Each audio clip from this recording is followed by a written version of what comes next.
Kalau orang Jawa kan sudah jelas desa mawa coro, negara mawa toto. Jadi Anda sama dengan filosofi Jawa. Kenapa negara tidak tertata? Karena tidak menghormati desa.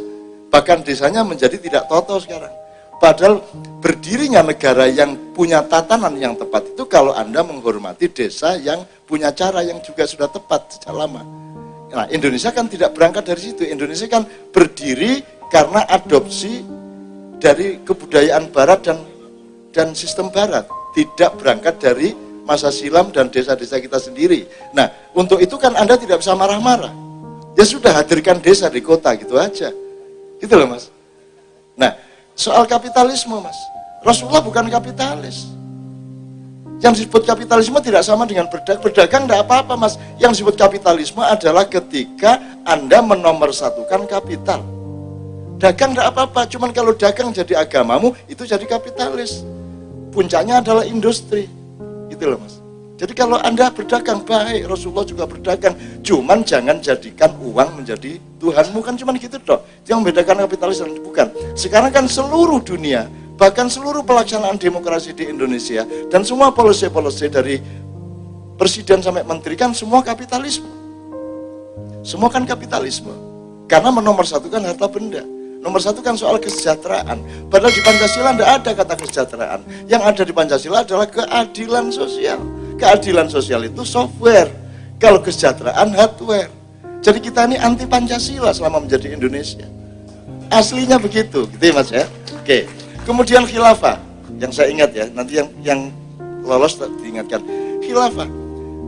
Anda berpikirnya substansial. Kapan kita tidak jadi khalifah? Kita tiap hari jadi khalifah.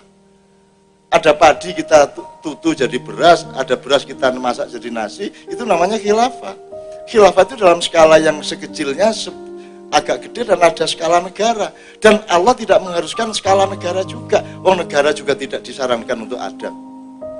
Rasulullah tidak pernah jadi pejabat. Di Madinah tidak ada negara, tidak ada sistem. Yang ada perjanjian antar segmen-segmen masyarakat. Untuk keamanan dan untuk perjanjian ekonomi dan sosial budaya. Tidak ada konstitusi negara di negeri Madinah. Tapi orang Islam di Indonesia, partai-partai tidak pernah belajar kepada piagam Madinah. Teman-teman sekalian, sehebat-hebat konstitusi dalam negara modern, itu yang bikin adalah kalangan intelektual. Yang bikin adalah orang yang merasa dirinya pinter. Tapi kalau piagam Madinah yang bikin bukan orang pinter, yang bikin adalah rakyat sendiri. Mengalami sesuatu, bentrok, berunding, berjanji. Gitu loh, Mas. Jadi piagam Madinah adalah piagam yang paling merupakan bukti demokrasi yang paling nyata dan paling tinggi dalam peradaban manusia. Gitu. Jadi Anda khalifah tiap hari. Untuk skala Indonesia, yang tidak usah disebut khalifah misalnya gitu. Anda cinta itu nggak tiap hari ngomong I love you kok. Laksanakan aja tidur kalau malam, sayang, kamu pangku, kamu gendong, kamu banting, kamu teguk, kamu taruh di tali, segala macam sakaremu. Gitu lah. Yang penting pelaksanaan cintanya, bukan nama cintanya. Karena ayam itu berkokok tanpa pernah dia menyadari dia sedang berkokok dan tidak pakai label aku berkokok loh, kan tidak pakai. Itu kan beda sama pilkada. Kalau pilkada kan merakyat dan nah gitu kan. Selalu pakai label, klorok gak iso ngaku PT kan begitu. Gitu ya, Mas ya. Jadi soal khalifah jangan pusing juga. Anda kan khalifah, tiap hari Anda khalifah. Terhadap kencingmu engkau mengkhalifai, terhadap beolmu engkau mengkhalifai, terhadap pakaianmu engkau mengkhalifai. You are khalifah, all of you. Kullukum ra'in wa kullu ra'in mas'ulun an ra'yati. Jangankan khalifah, bahkan setiap orang adalah pemimpin menurut Al-Quran. Setiap orang adalah pemimpin. Khalifah itu kan tadbir, Mas. Khalifah itu gini loh, Mas. Khalifah itu artinya, nyun sewu nih Pak Desmond. Ini saya seolah-olah bisa bahasa Arab. Kalau yang di depan kita tuh imam, depan namanya amam, orangnya imam. Kalau sini yamin, kalau ini yasir atau yusro. Kalau belakang khalf atau khalifah. Jadi khalifah adalah orang yang berjalan di belakangnya Nabi Muhammad. Nah, Nabi Muhammad berjalan di belakangnya Allah. Loh, apa bisa Allah berjalan? Bukan. Allah maunya apa? Maunya Allah adalah innalillahi wa inna ilaihi rajiun. Maka Rasulullah berjalan di belakang idenya Allah itu dalam penciptaan makhluk-makhluknya. Kita semua nguntit di belakangnya Kanjeng Nabi juga. Jadi kita khalifah karena kita nguntit, kita ini ngikut di belakangnya. Jadi khalfihi itu hanya di belakangmu. Jadi kata khalifah itu artinya orang yang nguntit perjalanannya Rasulullah. Di rumah tangga oke, di pertanian oke, di negara oke, monggo. Tapi tidak harus nama khalifah. Lah, republik ini juga khilafah kok. Kerajaan juga khilafah. Benar atau salah, sukses tidak nanti dulu. Tapi semua itu khilafah. Itu loh Mas. Manajemen perusahaan itu ya khilafah. Angon wedhus ya khilafah. Semua khilafah. Khilafah itu adalah pengelolaan. That's all. Semua kan Anda kelola. Mbak-mbak ini mengelola tiap hari. Kalau jilbabnya begitu, bajunya begitu. Itu dikelola sama dia, estetikanya, betul enggak? Enggak mungkin kok ngejreng sini, ngejreng bawahnya. Kan selalu ada perhitungan-perhitungan khilafiyah kan. Bukan khilafah.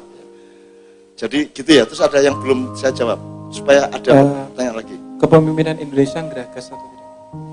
Iya Mas, kita ini gini, kita ini diajari oleh dunia global, pinter banget kalau soal kerakusan, pinter banget kalau soal maksiat, pinter banget kalau soal akumulasi, pinter banget kalau soal numpuk-numpuk harta, pinter banget kalau soal nyikat-nyikat, pinter untuk kezaliman dan untuk kerakusan.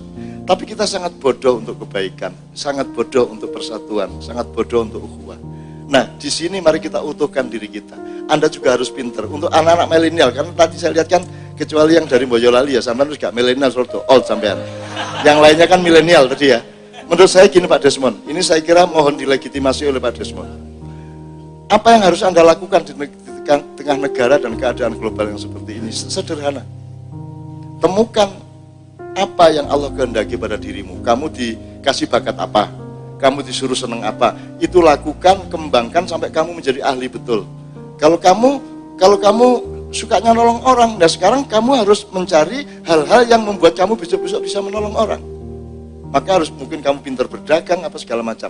Temukan apa Anda bakatnya insinyur, apa bakatnya bikin sampah, apa bakatnya agronomi, atau bakatnya gastronomi, terserah Anda. Temukan dirimu, dan dalam waktu 5-10 tahun ini, tekunlah, gigihlah untuk membangun kemampuanmu itu, ya.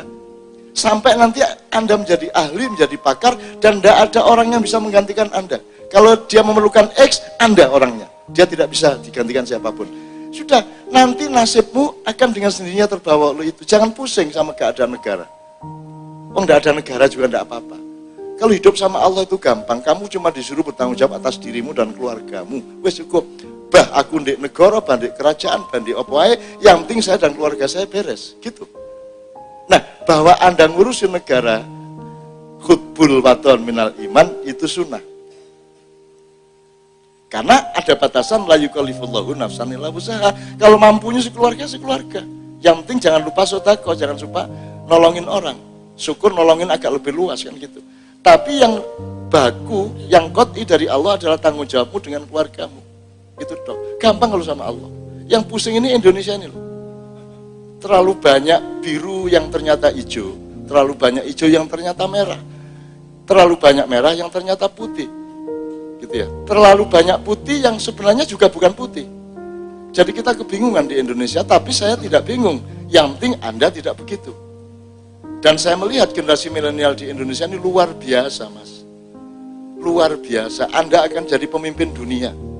Yang sekarang umur 17, 18, sampai 30, itu Anda menjadi generasi yang luar biasa. Sekarang belum bisa ditampung, tapi Anda akan jadi luar biasa. Saya sangat percaya itu, dan saya mohon izin kepada Allah, ya Allah, panjangkan umurku bersama Pak Desmond. Amin. Supaya aku bisa melihat anak-anakku ini nanti akan memimpin dunia, dan menunjukkan bahwa Indonesia tidak bisa diremehkan siapapun. Indonesia tidak akan menjajah. Indonesia justru akan mencintai semua di dunia. Amin. Bahwa Islam itu ya rahmatan lil alamin, itu tidak perlu kita tonjol-tonjolkan. Maksud ada Islam rahmatan lil alamin, ada Islam yang tidak rahmatan lil alamin. Bagaimana sih? Ya kalau Islam ya rahmatan lil alamin.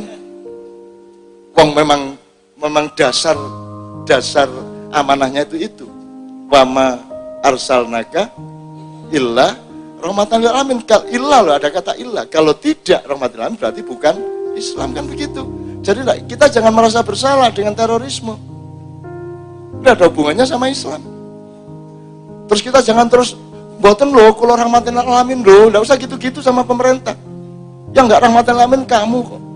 Saya rahmatan lil alamin dari dulu kok. Siapa yang enggak saya tampung di acara saya? Mau Gerindra, mau Golkar, mau PDIP, mau preman, mau jin, mau siapa, semua datang ke sini. Dan panggung kita panggung yang sangat pendek, sehingga kalau saya salah, saya berdosa, saya menyakiti orang, Anda langsung bisa bertindak kepada saya, kan begitu. Itu sebabnya panggung kita pendek, supaya saya bertanggung jawab kepada Anda. Saya hanya akan bikin yang baik dan nikmat untuk Anda, kan gitu kan. Nah, Anda lihat kebanyakan panggung kan tinggi-tinggi, Mas, sehingga kalau dia melakukan apapun yang sana tidak bisa bertindak. Itu membuat para pengisi panggung tidak pernah mengembangkan tanggung jawab sosialnya. Karena dia berbuat apapun, dia tidak mendapat akibatnya. Saya menabrak akibat itu. Bahkan di Ma'ian tidak ada keamanan. Kalau sampai ada yang gimana-gimana, saya yang tanggung jawab. Tapi barang siapa datang ke sini, itu bukan karena saya, tapi karena Allah yang memberimu hidayah untuk datang ke sini.